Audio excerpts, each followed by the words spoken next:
do. So yeah, there are sanctioned forms of sexual expression and unsanctioned forms, such as rape versus sex within a willing adult consensual married relationship. And there are consensual and non-consensual forms of shopping.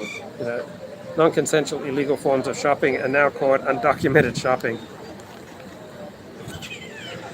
I did a show on nepos with attitude, nepo babies. So Hollywood is filled with nepo babies, meaning babies whose parents work in Hollywood. Angus says, I've worked in Hollywood for decades. I've also worked outside of Hollywood. If Joe Blow, the plumber, employs his son Joe Jr. or leaves the business to him, nobody bats an eyelash. But if Tom Hanks casts his son in a movie or a producer casts one of their own children, people get their knickers in a twist. There's simply no end to the ways that people can feel that they are being shafted by life. There's no end to the ways that people can feel they're being victimized by life. And this is true for homosexuals as it is for heterosexuals, as it is for white people or black people or Jews.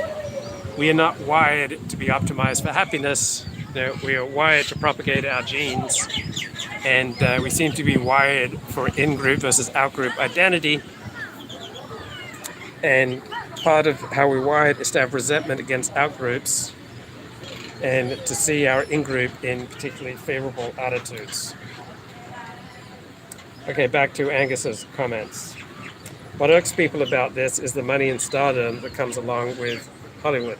You take Michael Douglas, for instance. His father opened the door for him, but Michael Douglas has proven to be a very good actor and smart businessman, starring in and producing many hit movies. We live in a celebrity-obsessed culture. People crave fame and adulation. Like any other business, Hollywood is very much based on relationships.